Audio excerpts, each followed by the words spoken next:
Hello food lovers, welcome back to my channel. మళ్ళీ ఒక మంచి రెసిపీతో వచ్చేసానండి. అదే మన యమ్మీ యమ్మీ గ్రీన్ చికెన్. నిజంగా ఎంత టేస్టీగా ఉందో తెలుసా. ఇది రైస్తో తిన్నా, జొన్న రొట్టెతో తిన్నా, చపాతీతో తిన్నా, దేంతో తిన్నా చాలా యమ్మీగా ఉంటుంది. ఇంకా బటర్ నాన్తో తింటే చాలా బాగుంది.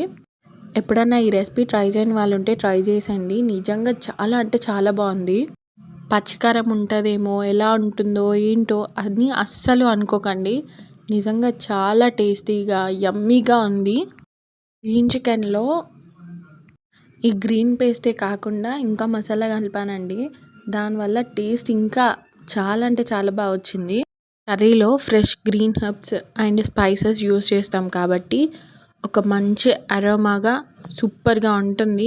అండ్ చికెన్కి ఒక బ్యూటిఫుల్ గ్రీన్ కలర్లో వస్తుందండి. గ్రీన్ చికెన్లో మనం ఆయిలే కాకుండా గీ కూడా యూజ్ చేసాము.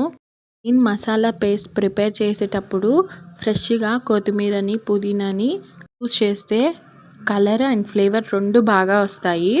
గ్రీన్ కలర్ బ్యూటిఫుల్గా మెయింటైన్ అవ్వాలంటే మసాలాని హై ఫ్లేమ్లో మీద మంచిగా ఫ్రై చేసుకోండి. అలా అని మరీ పెద్దగా పెట్టుకోవద్దు. ఇంకొకటి ఏంటంటే చికెన్ని ఓవర్గా కుక్ చేయకండి. కరెక్ట్గా కుకింగ్ టైంలో చేస్తే చికెన్ అనేది జ్యూసీగా టెండర్గా వస్తుంది. గ్రీన్ చికెన్ చేసుకోవడానికి ఎక్కువ టైం పట్టదు, కానీ మ్యాగ్నేట్ చేయడానికి మాత్రమే కొంచెం టైం పడుతుంది. గ్రీన్ చికెన్ చేయడానికి మోస్ట్లీ మనకు కావాల్సింది ఈ పేస్ట్ అండ్ మసాలా పేస్ట్, ఈ రెండు ఉంటే సరిపోతుంది. గ్రీన్ చికెన్ చేయడానికి ఒక 10 to 15 minutes టైం పడుతుంది, కానీ అది మసాలా కలిపిన తర్వాత మ్యాగ్నేట్ చేయడానికి మాత్రమే టైం పడుతుంది. మిగతా అంతా చాలా సింపుల్ ప్రాసెస్.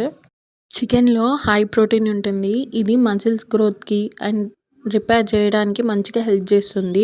కొత్తిమీరలో, పుదీనాలో కొంచెం fiber and vitamins, minerals provide చేస్తాయి. గ్రీన్ చిల్లీస్లో విటమిన్స్ అండ్ యాంటీ ఆక్సిడెంట్స్ ఎక్కువగా ఉంటాయండి. ఆనియన్లో ఫైబర్తో పాటు యాంటీ ఆక్సిడెంట్స్కి మంచి సోర్స్ ఇస్తుంది. మెయిన్గా గ్రీన్ చికెన్ కర్రీలో ప్రోటీన్ రిచ్, ఫైబర్ క్వాంటిటీ మాత్రం వెజిటేబుల్స్ గ్రీన్ ఎంత యూజ్ చేస్తాం అనే దాన్ని బట్టి ఉంటుంది. ఈ రెసిపీని ఎలా చేసుకోవాలో సింపుల్ ప్రాసెస్లో చెప్తాను, వినేయండి. ముందుగా ఫ్రెష్గా కొత్తిమీర, పుదీనా క్లీన్గా వాష్ చేసి మిక్సీలో వేసుకోండి. దాంతోపాటు గ్రీన్ చిల్లీస్, జీడిపప్పు, పెరుగు, మీగడ నేను ఆప్షనల్గా వేసాను. మీ దగ్గర ఫ్రెష్ క్రీమ్ ఉంటే అది యాడ్ చేసుకోవచ్చు. ఇంత చేసుకొని మంచిగా మిక్సీకి పట్టుకోండి. ఇప్పుడు ఫ్రెష్ చికెన్ని తీసుకొని దాన్ని క్లీన్గా వాష్ చేసి అందులో పసుపు, మిరియాల పొడి, నిమ్మరసం వేసి మంచిగా కలుపుకోండి. మంచిగా కలుపుకున్న తర్వాత మనం గ్రీన్ పేస్ట్ని పట్టుకున్నాం కదా, అది కూడా తీసి మంచిగా మిక్స్ చేసుకొని ఒక 1/2 hour అన్నా 1 hour అన్నా తీసి ఫ్రిడ్జ్లో పెట్టుకోండి. ఇప్పుడు మళ్ళీ అదే మిక్సీలో ధనియాలు, కొబ్బరి పొడి, ఇంట్లో ఉండే స్పైసెస్ కూడా వేసుకోండి. బిర్యానీ ఆకు, సాజీరా, లవంగ, ఇలాచి, పువ్వు, చెక్క, ఇలా అనమాట. అవి వేసుకొని కొద్దిగా వాటర్ పోసుకొని మంచిగా అవి కూడా మిక్సీకి పట్టుకోండి. ఈ గ్యాప్లో ఆనియన్ని, టమాటోస్ మంచిగా కట్ చేసి పక్కకు పెట్టుకోండి. ఇప్పుడు ఒక కడాయి కానీ బాండి కానీ తీసుకొని అందులో ఆయిల్, గీ, మీరు కంప్లీట్గా ఆయిల్ని తీసేస్తా అంటే కూడా మొత్తం గీతోనే చేసుకోవచ్చు. అందులో ఉల్లిపాయలు వేసి అవి కొంచెం వేగిన తర్వాత అల్లం పేస్ట్ వేసుకోండి. ఒకవేళ మీకు ఇట్లా మనము గ్రీన్ పేస్ట్ పట్టుకున్నాం కదా, అందులో వెల్లుల్లిపాయలు వేసుకొని అది మిక్సీ, అల్లం పేస్ట్ వేసుకున్నారు కదా, అది కూడా మంచిగా వేగిన తర్వాత అందులో కరివేపాకు, జీడిపప్పు వేసుకొని అవి కూడా మంచిగా వేయించుకోండి. అవి కూడా వేగిన తర్వాత టమాటోస్ కట్ చేసుకున్నాం కదా, అవి కూడా వేసుకోండి. అవి కూడా మంచిగా వేగిన తర్వాత మనం ముందే కలిపి పెట్టుకున్నాం కదా చికెన్ని, అది కూడా ఇందులో వేసుకోండి. ఒక్కసారి మిక్స్ చేసుకొని ఒక 2 minutes అలా వదిలేయండి. మంచి కుక్ అయి ఉంటుంది. మీకు గ్రీన్ పేస్ట్ మిగిలిపోయి ఉంటుంది కదా, అది కూడా ఇందులో యాడ్ చేసుకోండి. లిడ్ పెట్టి ఒక 2 to 3 minutes క్లోజ్ చేస్తే కొంచెం ఆయిల్ అనేది మీదికి తేలుతుంది. అది కూడా అయిన తర్వాత మనం ముందే పేస్ట్ పెట్టుకున్నాం కదా మసాలా, అది కూడా వేసుకోండి.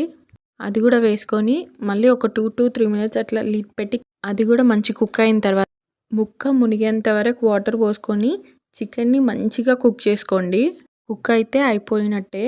లాస్ట్లో జీరా పౌడర్, చికెన్ మసాలా, కొత్తిమీర వేసుకుంటే మన యమ్మీ యమ్మీ గ్రీన్ చికెన్ రెడీ అయిపోతుంది.